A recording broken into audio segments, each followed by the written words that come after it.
medyo wala ngayong ulan. At balita ko paparating pa rin mamaya ang susunod, ang bugso ng bagyo. Hindi pa po tapos ang bagyo dito sa atin. At kakamustahin po natin siyempre sila early kasi itong lugar po nila, balita ko ito ay binabaha, sabi niya. At kailangan natin ding i-update kahit. Isang mapagpalang araw po sa ating lahat. Magandang araw at magandang gabi po dyan sa mga silent viewers at solid supporters ng EDC. Mega love shoutout po at kamusta po kayong mga kalingap? So yun po mga kalingap, may panibago na naman po tayong pag-uusapan. Edu, kabado sa posibleng mangyari at ito pala ang kanyang problema. Beyonce natin nag-alala kay Edu.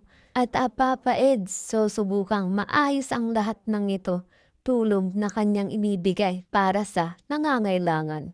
Pero bago po yan, kung bago ka pa lang po sa aking munting YouTube channel pa-like, share, and subscribe na rin po at pakipindot po ng notification bell para lagi po kayong updated sa aking i-upload na video.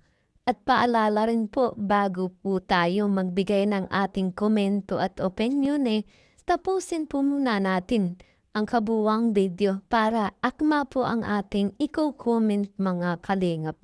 At lagi ko nga pong paalala sa inyo, suportahan po natin ang mag-ama na matubang sapagkat maganda nga po yung ipinapakita nila sa atin mga pangbibigay saya at tulong sa ating mga kababayan Suportahan po natin at i-marathon mga kalingap. Nang sa ganun po marami pa po silang matulungan. Lalong-lalo na nga po dyan yung mga kapos sa pangailangan ay malingap nila.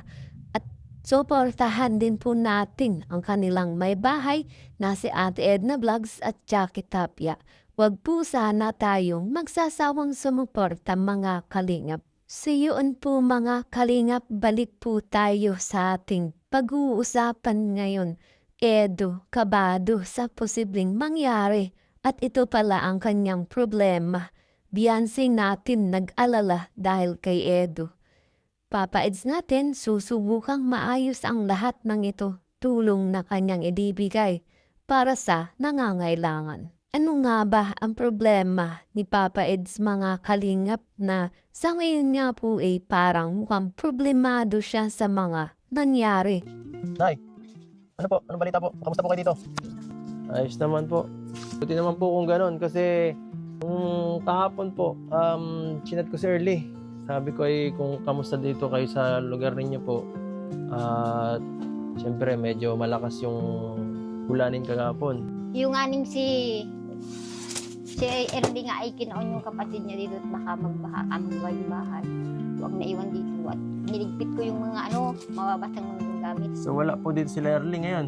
Meron siya boarding. Ay, nasa boarding po ni Beyonce? Doon po sila naglikas. Tapos kayo? Nandito lang ako at inayos ko yung mga gamit. Pero sabi sa akin ni Early no kagabi, nagpunta daw po kayo, naglikas daw po kayo sa sa school.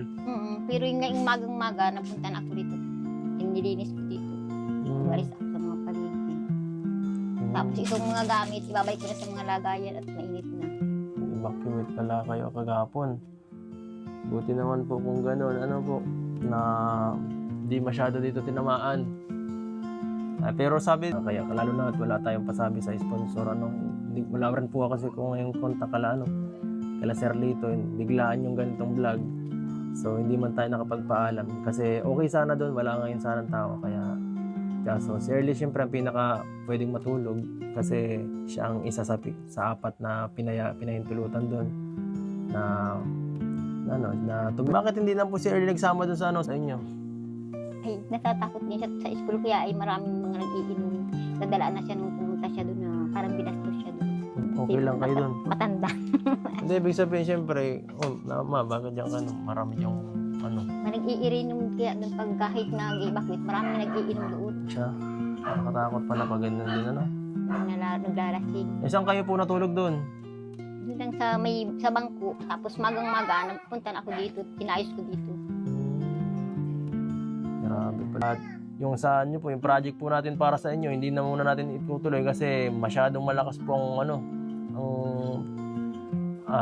tawag dito, tuloy-tuloy ang ulan, hindi natin magagawa ng maayos po yun. So, ang plano i-delay muna hanggang summer para makapag-focus yung pagka maganda ng panahon. So yun po mga kalingap, papaids po natin problemado sa hindi po matutuloy ang kanyang pa-project mga kalingap. At mga kalingap, di po natin alam na sa kabila ng lahat itong si Papa Eds pala patuloy ang pagtulong sa mga kababayan natin. Kumbaga mga kalingap andyan yung kanyang suporta, hindi nawawala mga kalingap. Nakikita naman natin tulad po dito sa video na aking ipinakita yung panibagong project niya siguro mga kalingap ito ay sunod na pababahayan na naman para po dito sa next project nga po siguro po ito ay isang pabahay para po kay Early at sa kanyang ina dahil nakikita naman po natin na ang bahay po nila Early sobrang luma na talaga mga kalingap at sobrang nag-aalala nga dito si Papa Ed sapagkat nitong dumaang bagyo pasalamat na lang po talaga at yung bahay nila Early hindi po natangay ng malakas na hangin at dahil po siguro dito gustong ibigay ulit ang tulong ni Papa Eds. Hindi man nasabi pa ni Papa Eds na ito ay isang pabahay pero parang nakikita na po natin mga kalingap. At sinabi nga po na mapupuspon muna itong project ni Papa Eds para po kay nanay at kay Early.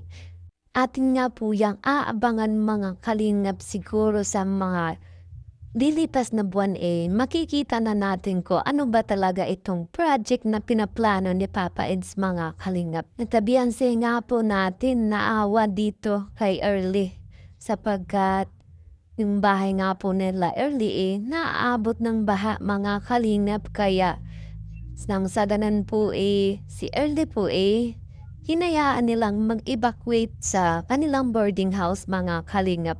At yun nga po si Papa Eds po natin para naman po makita ng kanyang ina si Early sinamahan niya pong pumunta sa boarding house at okay naman po ang lahat mga kalingap. Sobrang matulungin talaga itong si Papa Eds natin mga kalingap sapagkat patuloy pa rin po talaga ang kanyang pagtulong sa ating mga kababayan, lalong-lalo na nga po sa mga sobrang nangangailangan talaga.